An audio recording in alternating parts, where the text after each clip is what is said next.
folks, Mick Beatle here, author of Gigging and the Gigging Trilogy, a darkly humorous counterculture thriller set against the backdrop of Manchester in the 1990s.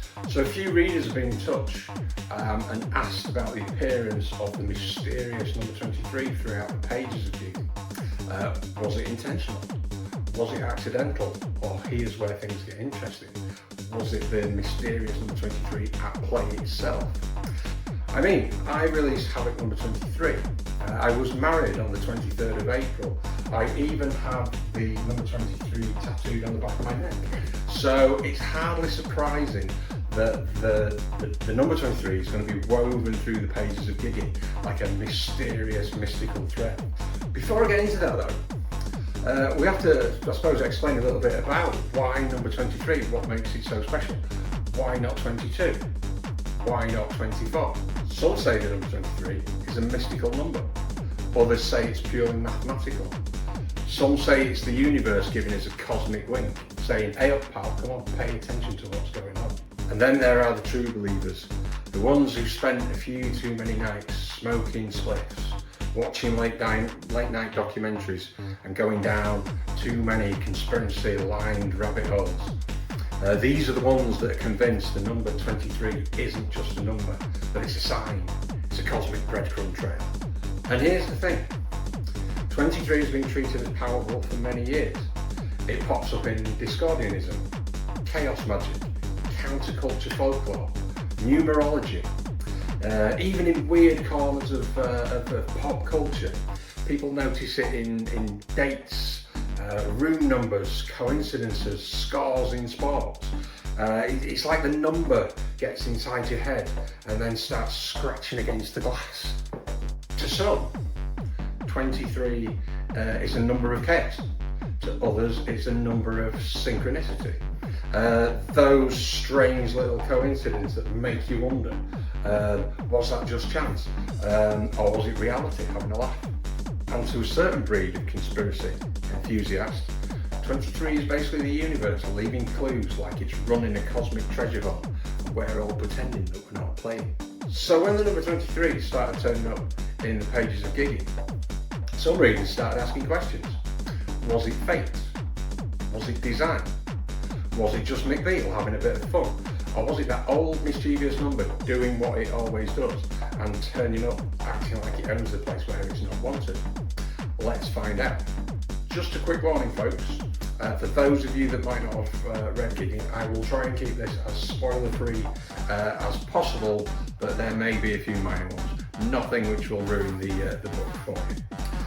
Okay, let's get started. Firstly, the book opens officially on the 22nd of September, but Oscar's world with our hero doesn't really start to turn upside down until the 23rd of September. And yeah, you've guessed it, this was on me, this was completely by design. And also by design was the number of pages in Grandad's instruction book. 23, nice and simple. Written on the back of these instructions though is the combination to Grandad's safe, which is 23, 46, 18 and 14. Now obviously there's a 23 sledgehammered in right at the start, pretty obvious, completely by design. But let's look at the next one, 46. No 23's there? Well actually, 46 is 23 times 2. So we actually get 2 in there, but there's more. If we look at the last 2 digits, 18 plus 14, nothing so special about them, but 1 plus 8 plus 14 is, yeah, you guessed it, 23. And even more spooky, 18 plus 1 plus 4 from the 14 is 23. So the whole combination is actually made up of 4 different 23s.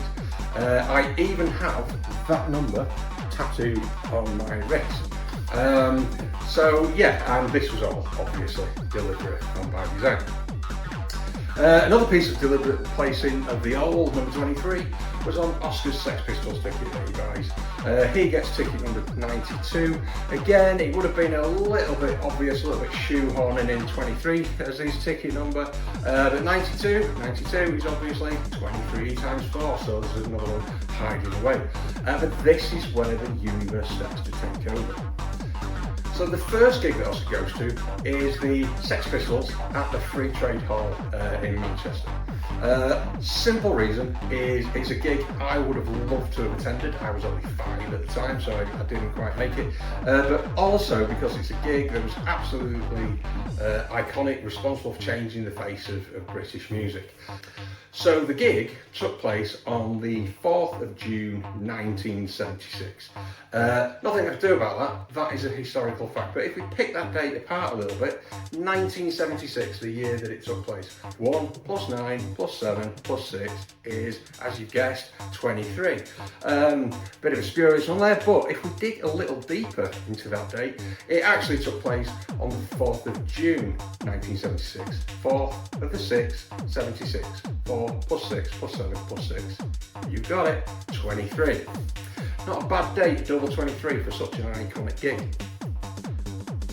So partly the universe at play and partly me was Leo's address in Whalley Range, 23 Mayfield Road. Now that seems a little bit obvious, just sticking one in there, but a little bit of historical fact there.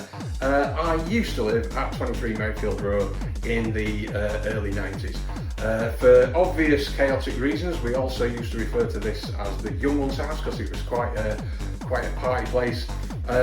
So, you know, I'm really glad that when we moved out, later on towards the end of the 90s, Leo took up residency and continued the mad debauchery that used to go on there when we were there.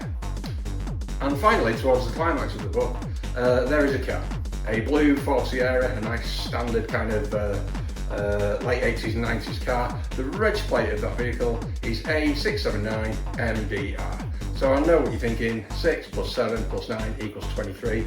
It actually doesn't, it equals 22.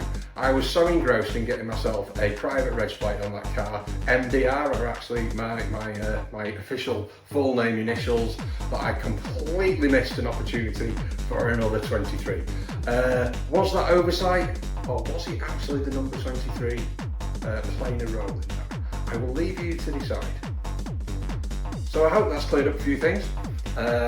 23, some of it deliberate, some of it not. You can expect more gigging related madness in the sequel, the Sacred Pizza Box List, which is at the printers now and it's due to hit the shops towards the end of November. If you haven't read gigging yet, you can order it still from www.mickbeatle.com. Thanks for listening, folks. Email or direct message if you have any comments or anything, and please like the channel. Thanks very much. Big love.